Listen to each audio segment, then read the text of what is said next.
Achieving goals is really exciting. To be able to see something on paper and then see it in real life, it's like, oh my gosh, I am so powerful.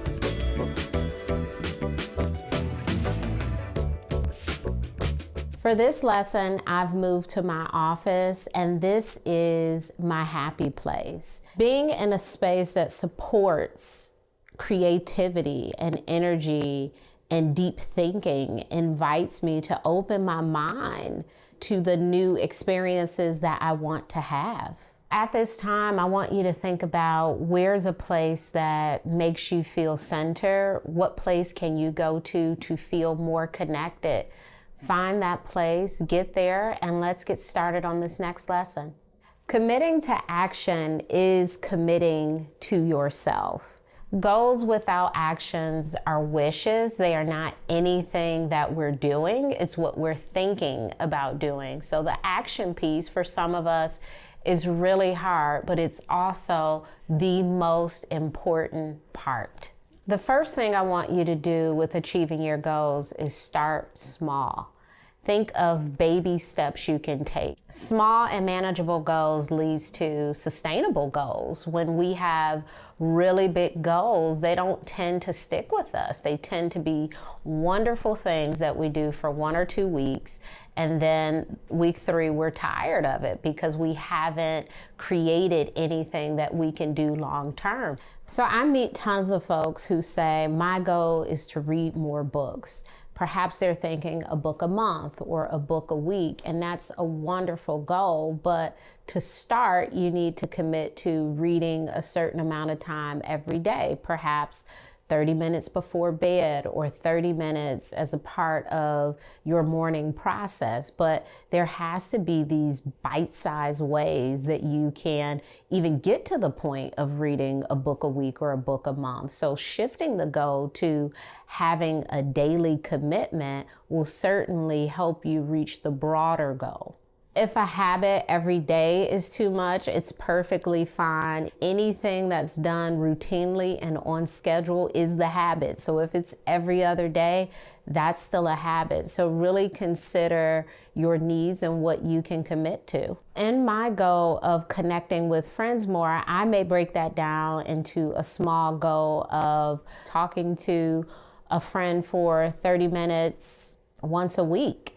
The next part of this that I want to talk about is how you need to change your environment, your relationships, or even your mindset to make sure that your goal is achieved. Certain places or things that we do can certainly be triggers for habits, and it's important that you consider either how you'll manage those triggers or even how you can move away from the things that trigger you so you can stick to your goal. For instance, if you're trying to cut back on your drinking and most of your social engagements are with friends at bars, it would be helpful to move those interactions to other places, maybe going to the museum, having dinner at home, meeting earlier in the day. One of the things I suggest for people who are seeking to be more active is to either sleep in your workout clothes or to have them very close to your bed. So that way you get up and you're ready. So you're creating the environment of readiness to really achieve your goal. Willpower is great when you are already sticking to a habit, when you've been committed to it. But for new habits, willpower can be really tough. Just powering through an unhealthy environment or an unhealthy situation might not work. So how do you change the things in your environment to rise up to your goal? Think about the challenges that you have, the frustration you feel, the emotions that come up when you aren't able to achieve your goal. What's contributing to it? Who's contributing to it? Those may be the things that you need to shift or change. So when I think about my goal of connecting with my friends more, it is challenging sometimes to talk to them while I'm cooking and doing these other things. So maybe I'll give them a call when I go for a walk or while I'm running errands. That way I'm in a different environment and potentially more likely to remember and consider my goal. One thing that I find really helpful in achieving goals is replacing one habit with another. One of the things that we struggle the most with is time, and we think that we don't have time to achieve new goals. But when we really assess what we're already doing and reallocating some of our time to these new goals, you will find more time to complete your goals. For instance, if one of your goals is to scroll less, use your phone less, it could be really beneficial to carry a book with you or carry a notebook, a crossword puzzle. Carry something with you that will distract you from the thing that you don't want to do anymore. This is a wonderful time to open your workbook and think about what habits you need to change and what swaps you can put in place to better achieve your goals. Think of the things that you're already doing that you're like, I spend too much time doing this thing. That could be an indicator that that is an area where you can cut some time and do something else. Swapping habits doesn't have to mean that you get rid of something entirely. It could mean you doing something a little bit less. So if we look at my goal with friends, perhaps swapping, the amount of TV that I watch. I will not give it up completely, but the amount of TV that I watch to engage more with a friend. That might look like cutting back 30 minutes or starting a conversation with a friend before starting a new TV show. That's a wonderful way to swap out those habits. Next, I want to talk about checking in on your progress with your goals. Depending on the goal, that might be weekly. It could be monthly, it could be bi-monthly, but having a regular process in place to revisit your goals ensures that you will stay on task. Part of checking in is celebrating when you're doing well. I am a huge celebrator of self, probably too much so. I definitely love to acknowledge when I've done something well. I think of it as being proud of myself. It could be as big as I'm having a few friends over to celebrate, as small as I am taking a lavender scented bath. Either way, you should be celebrating your progress. If you haven't been achieving your goals, it may be an indicator that you need to reassess. Sometimes we create goals that sound really good, but they're not for us. I've certainly copied some goals from other people and I've tried and I'm like, oh my gosh, I can't stick to this. If it was something that you really want to do, go back and think about the environment, the habits around the goals, perhaps the people not supporting the goal, the ways in which you're not using supportive language to achieve the goal. But it's really important that you really think deeply about why you're not getting what you want. Last, but definitely not least, I want to remind you to be kind to yourself during this process. Sometimes we do drop the ball, and when you do, you have to practice being kind to yourself and holding yourself up. Goal achievers fail too. And when they fail, they keep going. If you have an off day or an off moment, don't quit, don't give up on yourself. Be gentle, be kind, and keep going. And really reflect on all of the things that we talked about and how they can manifest and take place in your life. I can't wait to see and hear about all of the amazing goals that you create and that you are able to stick with.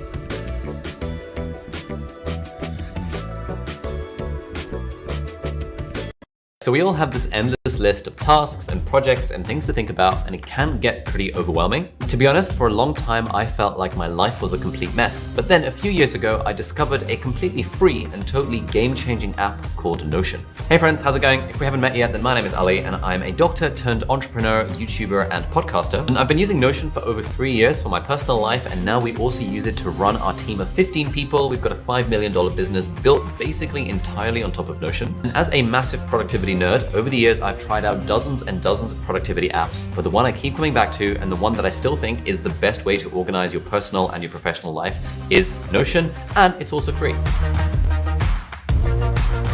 The first thing we're going to talk about is a funky little website called Apption, apption.co.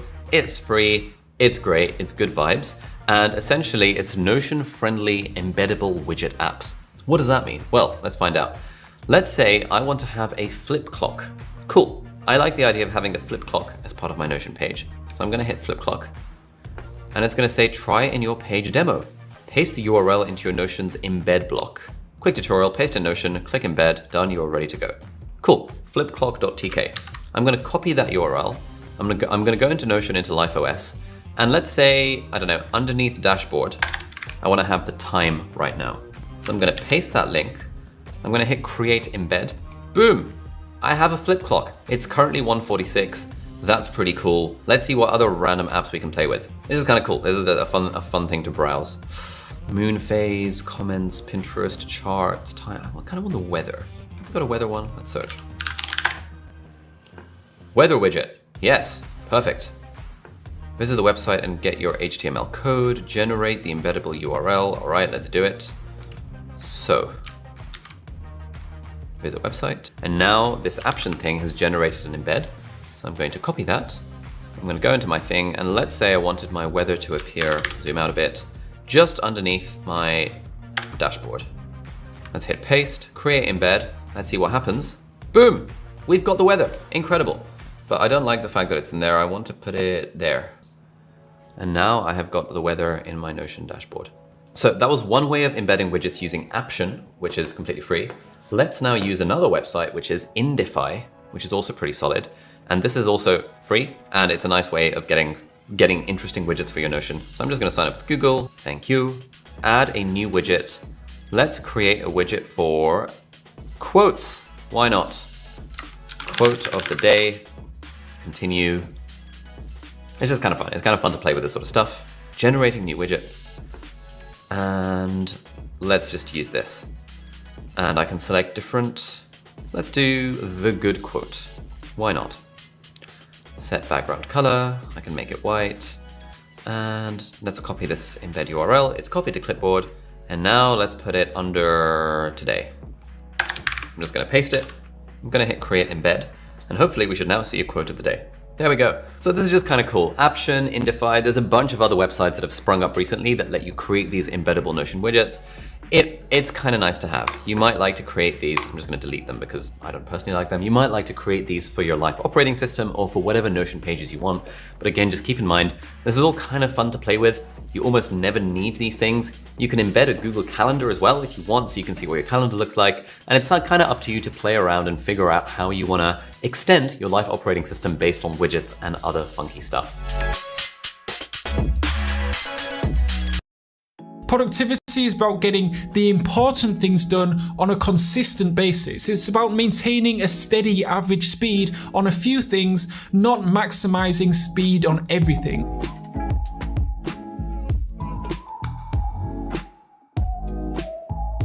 People often assume that productivity means getting a lot of things done. The student who gets the most work done is the most productive, right? Well, not necessarily. Productivity is more about getting the things done that actually matter. So usually in an academic setting, it's about getting the things done that will have the most significant positive effect on your overall grade. And that's where essentialism comes in. Essentialism is the disciplined pursuit of less. This idea that you don't need to be doing all the things you're doing. There are probably so many tasks you're doing in the day that you don't really need to do. And that right there is the easiest way to becoming more productive. Actually pursuing less, because not doing something will always be faster than doing it, right? And it's something that I've been thinking about quite a lot recently. I have so many things pulling me in different directions. I have YouTube videos to make, I have my website to write a blog post for, and that's on top of all the other things that I have going on outside of my work life. It was the same for me at university, and I'm sure it's the same for you too. I had so many things pulling me in different directions, so I wanted to achieve good grades, but at the same time, I wanted to exercise, and I wanted to eat well, and I wanted to build up a strong network of friends around me, and I also wanted to make money on the side too with some kind of business. The problem is that when you have so many things pulling you in different directions, You can either do them all at a mediocre level, or you can choose one or two of them and really excel in those. And that's exactly what I chose to do. My main goal was to achieve a 4.0 GPA. That was my main goal above everything else. And that was a big deal for me. I'd never achieved an A grade before in my entire life, literally never. So when I graduated from high school, I graduated with an equivalent of a D-. So aiming to graduate university with an A grade or a 4.0 GPA or first class honours degree, whichever grade system you use, I really needed to prioritize it above everything else. I really needed to channel as many resources as possible towards that goal as possible and focus on that one thing. I did have secondary goals though, such as going to the gym 5 days a week, working on my YouTube channel at least 1 hour a day and things like that, but I would drop everything else in my life in order to prioritize my studying. And I think that's really quite important because I see it so many times where a student will have an exam the next day and they've not prepared well for it, but instead of studying for it that night, they go out to a party that night. And it's really a very clear demonstration that their education is just not as high on their priority list. So that's kind of at a macro level. First, you need to hone your focus on having just one main goal, maybe two main goals at a push, but that's usually the upper limit. You then might have one or two supporting goals. So the main area of my life that I focused on was my academic performance. That was my absolute main priority, followed by exercise and then my YouTube channel. So after you've honed in your focus on a macro level, let's zoom in and look at the micro level, because this is equally important when it comes to productivity and getting things done. Being able to focus on the work in front of you for long periods of time is almost an art form. It's something that you have to train yourself to be able to do. And what I've realized probably only a few months ago is that when I'm working, I can work intensively for 3 hours, and if I'm laser focused for that 3 hours, I can get as much work done as I would working for 6 hours if I'm not focused. I can literally double my productivity providing that I hone in my focus on the task that I'm doing. So how do you do that? How do you essentially double your productivity by just studying more intensely? There are a few things that have worked really well for me over the last few years and have worked really well for the students that I coach too. Shorter study sessions. Instead of studying for 8, 9, 10 hours a day, consider breaking up your studying into smaller chunks. So for me, I've realized that 3-hour study chunks are perfect. So I can study 3 hours in the morning as soon as I wake up, then another 3 hours in the afternoon, and another 3 hours in the evening. And it's still studying for 9 hours a day, right? But it's just breaking them up into smaller, more manageable bite-sized sessions. This ensures that I have breaks in between so I can eat, I can exercise, I can even take a nap.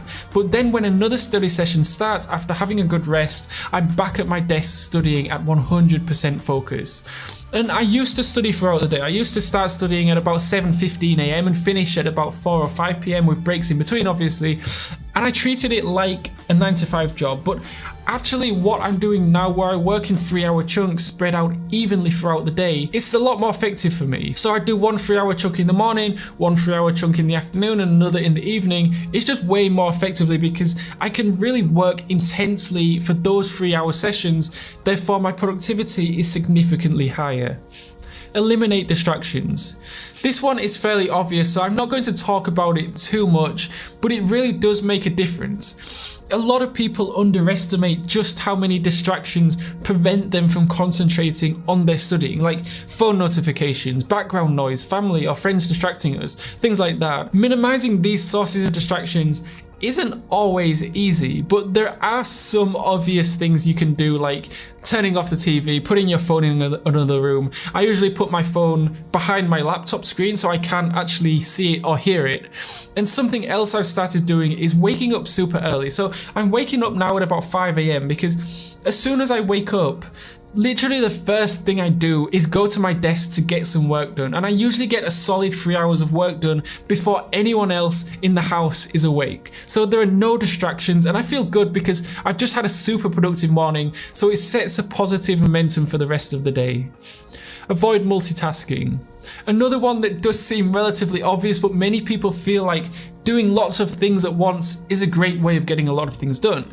And it turns out that we're actually quite bad at multitasking. So juggling multiple tasks at once can dramatically cut down on productivity and makes it much harder to hone in on the details that are truly important. You can think of your attention as a spotlight. If you shine that spotlight on one specific area, you can see things very clearly. But if you spread that same amount of light across a large dark room, you might instead only see glimpses of shadowy outlines.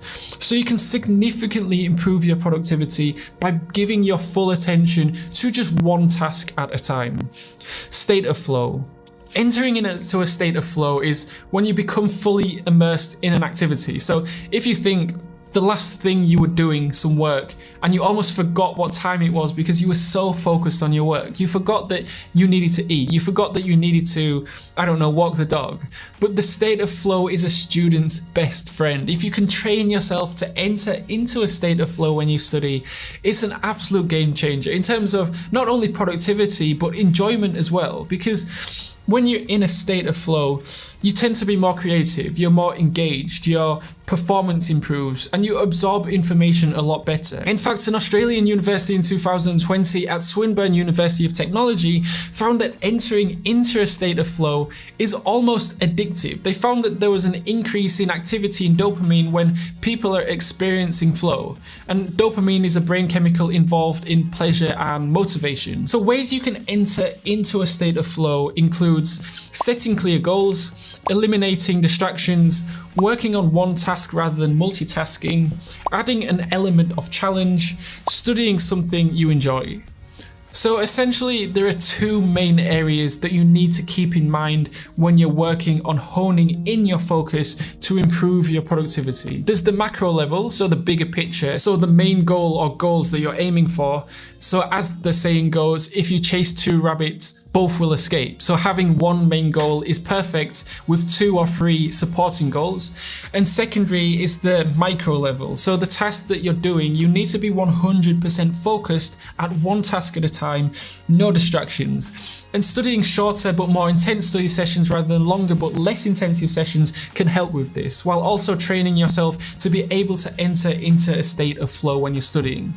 I think the theme of this lesson is all about being very intentional with your actions. So don't do things that don't bring you closer to your overall goal. Only do the most important tasks, the tasks where when you carry them out, they have the most significant positive impact on your life, because that's really what productivity is about. It's not about doing as many tasks as possible in one day. It's about doing the most important tasks consistently.